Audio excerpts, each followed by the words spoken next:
जगन्नाथ का असली रूप यह लकड़ी की मूरत नहीं बल्कि एक चमकता हुआ नीला पत्थर था जिसे नीलमाधव कहा जाता था। आखिर वो दिव्य पत्थर गायब कहाँ हो गया और भगवान अधूरी मूरत में क्यों बदल गए? यह कहानी मालवा के राजा इंद्रद्युम्न से शुरू होती है। उन्हें पता चला कि ओडिशा के घने जंगलों में भगवान विष्णु साक्षात नीलमाधव के रूप में पूजे जाते हैं। राजा ने अपने मंत्री विद्यापति को खोज पर भेजा। विद्यापति जंगलों में भटकते हुए आदिवासी सरदार विश्ववसु तक पहुंच गए, जो गुफा में गुप्त रूप से नीलमाधव की पूजा करते थे। विद्यापति ने सरदार की बेटी से शादी की और जिद करके गुफा देखने की बात मनवा ली। सरदार ने शर्त रखी कि वे उनकी आंखों पर पट्टी बांधकर ले जाएंगे, लेकिन विद्यापति ने चालाकी की। उन्होंने रास्ते में चुपके से सरसों के बीज गिरा दिए। कुछ दिनों बाद जब बारिश हुई तो सरसों के पौधे उग आए और विद्यापति को गुफा का रास्ता मिल गया। उसने तुरंत राजा को खबर दी। राजा इंद्रद्युम्न अपनी विशाल सेना लेकर घमंड के साथ भगवान को लेने पहुंचे, लेकिन उनके वहां पहुंचते ही नीलमाधव की मूर्ति हमेशा के लिए गायब हो गई। भगवान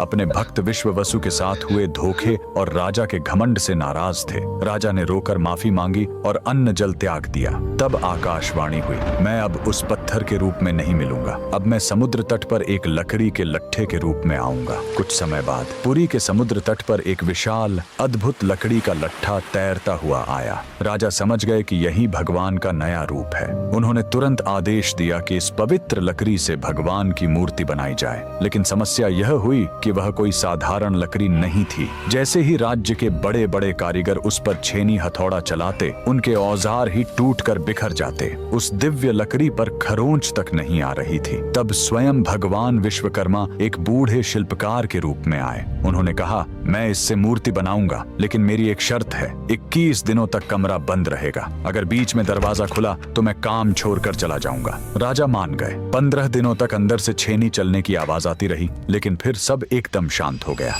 रानी गुंडिचा को लगा कि बूढ़ा शिल्पकार शायद अंदर मर गया है। घबराहट में उन्होंने दरवाजा खोल दिया। अंदर देखा तो शिल्पकार गायब था और वहां भगवान जगन्नाथ, बलभद्र और सुभद्रा की अधूरी मूर्तियां थीं। राजा बहुत दुखी हुए, लेकिन तभी भगवान ने संकेत दिया कि वे इसी अधूरे रूप में रहकर भक्तों को दर्शन देना चाहते हैं। यही कारण है कि आज भी हम भगवान के उस अधूरे लेकिन सबसे प्यारे रूप की पूजा करते हैं। कमेंट्स में जय जगन्नाथ जरूर लिखें।